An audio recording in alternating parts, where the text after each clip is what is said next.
안녕하십니까? ARDS 스터디 노트입니다. 이 노트의 주제는 ARDS 매니지먼트에 있어서 High Positive and Expiratory Pressure에 대한 Clinical Evidence입니다. 이 노트를 듣기 전에 Ventilator Induced Lung Injury와 Lung Protective Ventilation에 대한 overview를 먼저 듣기를 권고합니다.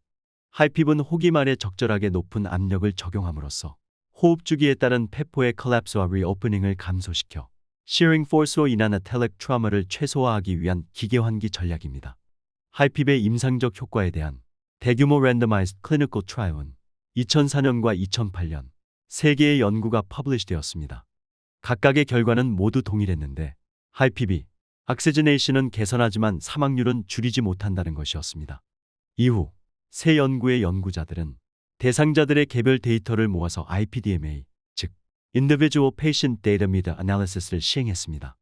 IPDMA는 Systematic Review의 Specialized Method로 각 연구의 Original Research Data를 직접 이용해서 재분석하는 것입니다. 따라서 기존의 Conventional Meta-Analysis보다 분석의 정확도 등에 있어서 여러 장점이 있습니다. 그 결과가 2010년 퍼블리시되었습니다. 세 연구는 당시 ARDS의 definition이었던 American European Consensus Conference 기준으로 시행된 것으로 모든 대상자들에 대한 IPDMA 결과 PF 레이쇼 200에서 300 사이의 acute lung injury, non-ARDS 환자에서는 higher PIP 그룹과 lower PIP 그룹 사이에서 차이를 보이는 임상 지표가 없었습니다.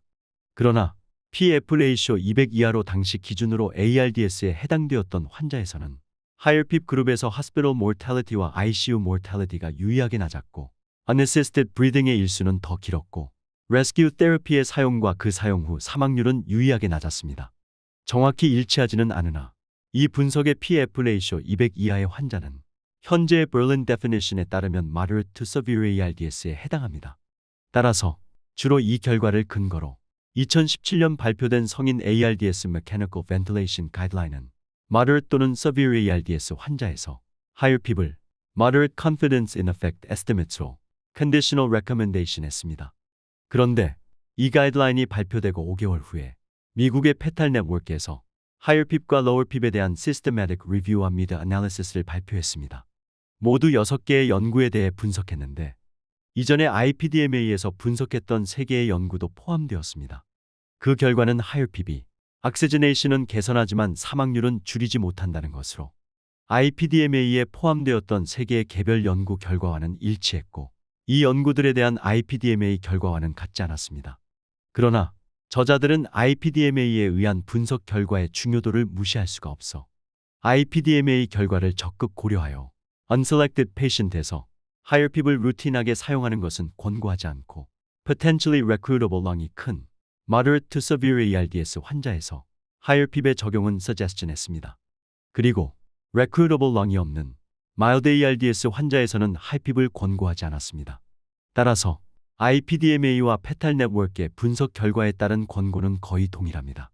High PIP은 alveolar recruitment를 개선하고 lung stress와 strain을 감소시키고 atallic trauma를 예방하는 효과가 있기는 하지만 다른 한편으로는 end-inspiratory alveolar overdistension을 일으키고 intrapulmonary shun트와 dead space를 증가시키고 pulmonary vascular resistance를 증가시켜 콜 퍼머넬의 발생 위험을 높이는 문제가 있습니다.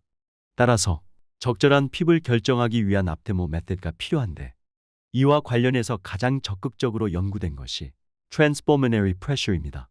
Transpulmonary Pressure는 alveolar pressure에서 pleural pressure를 뺀 것으로 구체적으로 살펴보면 정상적인 호흡 주기에서 alveolar pressure는 -1에서 +1 cmH2O 사이에서 변화하고 pleural pressure는 -8에서 -5 cmH2O 사이에서 변화합니다. 따라서 정상적인 호흡에서 end inspiration 시의 transpulmonary pressure는 alveolar pressure 0 cmH2O에서 pleural pressure -8 cmH2O를 뺀 +8 cmH2O가 됩니다. 즉, 8 cmH2O의 양압으로 폐포가 팽창되어 흡기가 발생합니다. 그리고 end expiration 시 transpulmonary pressure는 alveolar pressure 0 cmH2O에서 pleural pressure -5 cmH2O를 뺀 +5 cmH2O가 되는데, 즉 호기를 모두 했음에도 불구하고 end expiration 시에 5 cmH2O의 양압이 생성되어 있어 폐포가 collapse 되지 않습니다. Controlled Mechanical Ventilation을 적용하고 있는 ARDS 환자의 경우를 예로 들어봅시다. 이 경우 자발 호흡이 없기 때문에 환자의 alveolar pressure는 mechanical ventilation의 세팅대로 결정되고, 일반적으로 ARDS 환자에서는 병적인 컨디션으로 인해 pleural pressure가 증가하여 흔하게 positive pressure가 됩니다. 만약 이 환자에서 OCMH2O의 핍을 설정하면 end expiration 시의 alveolar pressure는 동일하게 OCMH2O이고, 병적인 컨디션으로 인해 pleural pressure가 positive 10cmH2O로 증가되어 있다면 transpulmonary pressure는 5-10, 즉 마이너스 5cmH2O가 됩니다. 결과적으로 호기 말에 형성된 이 음압으로 인해서 폐포는 collapse 되었다가 reopening 되는 호흡 운동을 할 수밖에 없고, 이로 인해 shearing force로 인한 atelec trauma가 발생하게 됩니다. 이를 예방하기 위해서는 핍을 올려야 하는데, 핍을 얼마나 올려야 transpulmonary pressure가 폐포가 collapse 되지 않는 positive pressure가 되는지 알기 위해서는 pleural pressure를 반드시 알아야 합니다. 그리고 바로 이 pleural pressure는 esophageal pressure로 estimation 할 수 있습니다. esophageal pressure는 볼론이 있는 manometric catheter를 mid-thoracic esophagus에 위치시켜 측정할 수 있습니다. 따라서 esophageal pressure의 측정을 이용해서 핍을 optimization 하는 것이 potential benefit이 있는지에 대한 pilot study가 진행되었는데, 그 연구가 2008년 publish된 EPVent study입니다. 30명의 esophageal pressure guided group과 31명의 conventional treatment group을 비교했습니다. 결과에 의하면 3일의 연구기간 동안 oxygenation 지표인 PF 레이쇼가 esophageal pressure guided group에서 유의하게 높았고, end expiration 시 transpulmonary pressure 역시 esophageal pressure guided group에서 양의 값으로 유의하게 높아서 호기 말에 폐포의 collapse가 적게 발생하는 것을 suggestion했습니다. 28일 사망률은 esophageal pressure guided group에서 17%, conventional treatment group에서 39%로 esophageal pressure guided group에서 많이 낮았으나 통계적인 유의성은 없었습니다. 따라서 esophageal pressure guided PEEP strategy가 잠재적 효과가 있다고 판단되어 대규모의 randomized clinical trial이 진행되었습니다. 그 연구가 두 번째 EPVent study로 2019년 publish 되었습니다. 102명의 esophageal pressure guided PEEP 그룹과 98명의 empirical PEEP FiO2 그룹을 대상으로 했습니다. esophageal pressure guided PEEP 그룹에서는 esophageal pressure를 측정해서 transpulmonary pressure를 양압으로 유지했고, empirical PEEP FiO2 그룹에서는 conventional FiO2 PEEP 차트를 이용했습니다.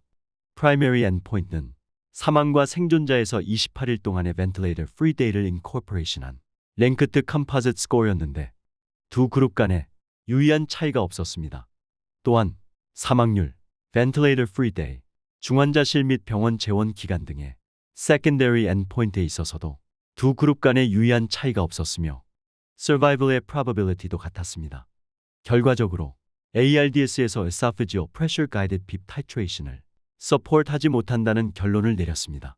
따라서 하이핍에 대한 권고 수준은 2017년 ARDS Mechanical Ventilation Guideline에서 큰 진전이 없으며 2021년 Surviving Sepsis Campaign Guideline, 2019년 영국과 프랑스의 가이드라인에서도 비슷한 내용과 수준으로 권고하고 있습니다.